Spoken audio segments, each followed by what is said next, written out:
నమస్తే, welcome to #you. నేను మీ రాజేష్. దేశంలో జమిలీ ఎన్నికల గురించి ఎప్పటికీ చర్చ జరుగుతుంది. సో ఇట్లాంటి సందర్భాల్లో జమిలీ ఎన్నికల ప్రత్యేక కమిటీ వేశారు, బిల్లు పాస్ అయింది. ఇట్లా జమిలీ ఎన్నికలు ఎప్పుడైనా జరిగే అవకాశాలు ఉన్నాయి. ఇట్లాంటి సందర్భాల్లో ఇప్పుడు నరేంద్ర మోదీ వేవ్ ఒకసారిగా ఉవ్వెత్తున ఎగిసినటువంటి సందర్భంగా ఆపరేషన్ సింధూర్ తర్వాత కొంత పరిస్థితులు దేశవ్యాప్తంగా మారిన నేపథ్యంలో ఇప్పుడు జమిలీ ఎన్నికల గురించి మరోసారి చర్చ తెర మీదకి వచ్చింది. సో ఇప్పుడు ఏంటంటే దేశంలో జమిలీ ఎన్నికలు జరుగుతాయా అన్న ప్రశ్న ప్రధానంగా పొలిటికల్ సర్కిల్స్ షేక్ చేస్తుంది. అంటే 2027 సెకండ్ హాఫ్లో ఎన్నికలకు కొంత అది జమిలీ ఎన్నికలు కేంద్రం సిద్ధపడుతోందా అనే చర్చ ప్రధానంగా సాగుతోంది. 5 ఏళ్ల పాటు మిత్రులతో వారి సహాయంతో ప్రభుత్వాన్ని నడపడం మోడీకి ఇష్టం లేదా అన్న చర్చ కూడా జరుగుతుంది. మరి ఆపరేషన్ సింధూర్తో దేశవ్యాప్తంగా బీజేపీ బలపడిందని ఆ పార్టీ బలంగా భావిస్తోంది. అందుకే జమిలీకి కూడా సిద్ధమవుతున్నట్టుగా కూడా వార్తలు వినిపిస్తున్నాయి. అంతే ఖచ్చితంగా ఇప్పుడు జరుగుతున్నటువంటి పరిణామాలను చూస్తుంటే అవుననే సమాధానం జమిలీకి వినిపిస్తుంది. మరి ఖచ్చితంగా ఇప్పుడు కొంత సీక్వెన్సెస్ చూసినా, డాట్స్ కనెక్ట్ చేసినా ఖచ్చితంగా పరిణామాలను బట్టి చూస్తే జమిలీ ఎన్నికలు వచ్చే అవకాశాలు ఉన్నాయి. అదే సమయంలో ఆంధ్రప్రదేశ్లో అమరావతి రాజధాని నిర్మాణం కానీ, సంక్షేమ పథకాల అమలు కానీ, అభివృద్ధి పనులు పెద్ద ఎత్తున చేపడుతున్నటువంటి నేపథ్యం చూస్తుంటే ఇప్పుడు టీడీపీ ఏదైతే బీజేపీ జనసేనతో పాటుగా భాగస్వామ్య పక్షంగా ఉందో టీడీపీకి జమిలీ గురించి స్పష్టత వచ్చిందని పెద్ద ఎత్తున ప్రచారం జరుగుతుంది. అంటే బీజేపీ వైఖరి చూస్తుంటే ముందస్తు ఎన్నికలు ఖాయమని స్పష్టంగా తేలిపోతుంది. పాకిస్తాన్తో యుద్ధ వాతావరణం నేపథ్యంలో ప్రధాని మోదీకి వచ్చినటువంటి ఇమేజ్తో ఏపీలో మరొకసారి గట్టెక్కవచ్చన్న ఆలోచనకు కూటమి నేతలు వచ్చినట్టుగా అంచనా అయితే వేసుకుంటారని తెలుస్తుంది. మరోవైపు గతంలోనే ఇదే జమిలీ ఎన్నికల విషయంలో చంద్రబాబు గ్రీన్ సిగ్నల్ జమిలీ ఎన్నికలకు ఇచ్చినట్టుగా మనకు తెలిసిందే. సో ఇట్లాంటి సందర్భాల్లో జమిలీ ఎన్నికలకు ఆయన గ్రీన్ సిగ్నల్ ఇచ్చిన తర్వాత 2014-19లో కూడా జమిలీ ఎన్నికల గురించి చర్చ ఎప్పటి నుంచో వినిపిస్తూనే ఉంది. అయితే ఈ 2 సార్లు కూడా ఇవి కేవలం రూమర్స్ అన్నట్లుగానే కనిపించాయి. కానీ ఈసారి మాత్రం 2024 నుంచి 2029 మధ్యలో జమిలీ ఎన్నికలు వస్తాయని తిరిగి మళ్ళీ పెద్ద ఎత్తున ప్రచారం అయితే జరుగుతోంది. మరి మోదీ కూడా ప్రధాని కావడం ఇది 3వసారి.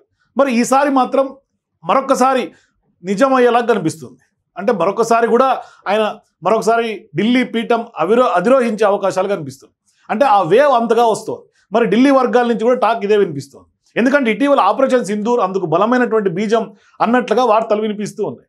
పాకిస్తాన్ని భయపెట్టినటువంటి మోదీ నాయకత్వం 5 ఏళ్ల పాటు మిత్రపక్షాల మీద ఆధారపడి ఉండాలి కాబట్టి ఉండేందుకు అయిష్టంగా కొనసాగుతున్నారనే చర్చ జరుగుతోంది. మరి జమిలీ ఎన్నికల మాట ఇప్పటిది కాదు వాస్తవానికి. ఎందుకంటే 2014 నుంచి వినిపిస్తూనే ఉంది. 14-19 మధ్య సాధ్యం కాలేదు, 19-24 మధ్య కూడా వీలు కాలేదు. కానీ ప్రధాని మోదీ ముచ్చటగా 3వసారి పదవీ బాధ్యతలు చేపట్టారు. అది కూడా ఈసారి కొంత పక్కా వ్యూహంతో బీజేపీకి జమిలీకి సిద్ధపడుతుందని కూడా స్పష్టంగా తెలుస్తుంది. దానికి కారణం కూడా లేకపోలేదు. ఆపరేషన్ సింధూర్ సాక్షిగా బలమైనటువంటి బీజం పడిందనేది రాజకీయ పండితులు చెప్తున్నారు. ఈ పరిణామంతో ఇప్పుడు దేశవ్యాప్తంగా మోదీ నాయకత్వం పైన మరొకసారి ప్రజల్లో నమ్మకం పెరిగింది. సేఫ్గా భారత్ ఉందనే ఒక అంచనాకు వచ్చింది. అందుకే ఇప్పుడు ఇదే వేవ్తో ముందస్తు ఎన్నికలకు వెళ్తే బీజేపీ ఒక ప్రభావవంతమైనటువంటి శక్తిగా దేశంలో నిలుస్తుంది అనేది ఒక అంచనాకు వచ్చినట్టుగా తెలుస్తుంది. ఎందుకంటే ప్రతిపక్ష పార్టీలు కూడా ఇవాళ మోదీని ప్రశంసిస్తున్నటువంటి నేపథ్యంలో ప్రస్తుతం మిత్రుల సహకారంతో మోదీ ప్రభుత్వం కేంద్రంలో నడుస్తోంది. అలా నడపడం మోడీకి ఇష్టం లేదనేదే ప్రధానంగా తెలుస్తోంది. ఇప్పుడు కానీ ఎన్నికలకు వెళ్తే బీజేపీ సొంతంగానే మ్యాజిక్ ఫిగర్ దాటడం కూడా ఖాయంగా కనిపిస్తుంది. సో దానికి ముందు బీహార్ ఎన్నికలు, అట్లాగే కొన్ని 4-5 రాష్ట్రాల్లో వచ్చే ఎన్నికలు కొంత రెఫరెండంగా బీజేపీ తీసుకునే అవకాశాలు ఉంటాయి. దీంతో బీజేపీ పార్టీ ఖచ్చితంగా మిత్రపక్షంలో ఉన్నటువంటి కొంతమంది నేతలను అడ్డుపడుతున్నటువంటి సందర్భాలు కూడా ఉండటంతో ఇప్పుడు ఆపరేషన్ సింధూర్ పేరిట చేసినటువంటి ఏదైతే ఒక డెకాయ్ ఆపరేషన్ అంటే టెర్రరిజాన్ని అంతం చేసే ఆపరేషన్, అది ఖచ్చితంగా మోడీకి భారీ క్రేజ్ తీసుకొచ్చినటువంటి పరిస్థితి. క్రేజ్ ఒక్కసారిగా పెరిగింది. దీనిని రాజకీయంగా ఉపయోగించుకోవడం, దేశమంతా తిరంగా ర్యాలీలు చేయడానికి కూడా ఇది ఒక తోడ్పాటుని ఇస్తుంది. వీటితో పాటుగా రాష్ట్ర స్థాయిలో కూడా బీజేపీ ముఖ్యమంత్రుల నుంచి జిల్లా స్థాయి నాయకుల వరకు ఈ నెల 13 నుంచి మొదలైనటువంటి ర్యాలీలు ఈ నెల 23 వరకు చేయబోతున్నారు. అంటే అలా సుమారుగా దాదాపుగా 11 రోజుల పాటు దేశవ్యాప్తంగా బీజేపీ కూడా ఆ నాయకత్వం అంతా ర్యాలీలు నిర్వహిస్తుంది. అయితే ఇదంతా ఆపరేషన్ సింధూర్ తర్వాత వచ్చినటువంటి ఇమేజ్ని పూర్తిగా రాజకీయంగా ఒక అస్త్రంగా మలుచుకోవడానికి అన్న వార్తలు వినిపిస్తూ ఉన్నాయి. అంటే ఎన్నడూ లేని విధంగా దేశంలో బీజేపీకి ప్రజలు చాలా అనుకూలంగా కనిపిస్తున్నారు. జాతీయవాదం పొంగి పొరులుతోంది దేశంలో. అలాగే కులగణనకు కూడా బీజేపీ చేపట్టి ప్రతిపక్షాలన్నీ నీరుగార్చినటువంటి పరిస్థితి. ఈసారి ఎన్నికలు కనుక ఖచ్చితంగా వెళ్తే బీసీలకు, ఓబీసీలకు కూడా పెద్దపీట వేసే విధంగా మోదీ ప్లాన్ చేసినట్టుగా తెలుస్తోంది. ఇక కులగణన 2026 లోపే పూర్తి చేయాలని కూడా చూస్తున్నట్టుగా స్పష్టంగా అర్థమవుతుంది. దీన్ని బట్టి చూస్తే 2027లో జమిలీ ఎన్నికలకు వెళ్లాలన్న ఆలోచనలో ఖచ్చితంగా బీజేపీ ఉన్నట్టుగా సమాచారం అందుతోంది.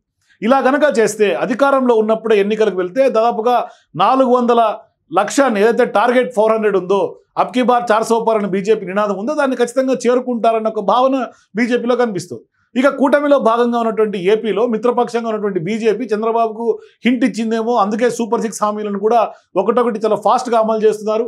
మరోవైపు టార్గెట్ 2027గానే గురిపెట్టినట్టుగా కనిపిస్తుంది. అలాగే మహిళల కోసం మరికొన్ని పథకాలు కూడా ప్రవేశపెట్టబోతున్నారు.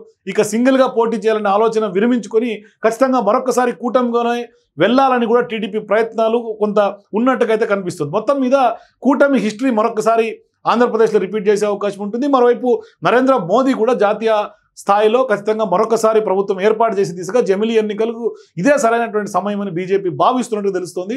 మరొకసారి ఖచ్చితంగా ఇప్పుడున్నటువంటి వేవ్లో కనుక నరేంద్ర మోదీ వెళ్తే, ఎన్నికలకు వెళ్తే ఖచ్చితంగా కొంత భారీ మెజారిటీ తోటి సింగిల్ లార్జెస్ట్గానే కొంత బీజేపీ అనుకున్న స్థానాలు సాధించే అవకాశాలు పార్లమెంట్ ఎన్నికల్లో కనిపిస్తుంది.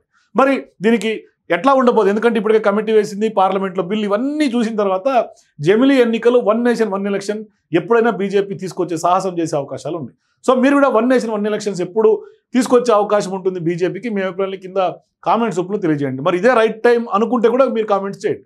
For more videos please watch #.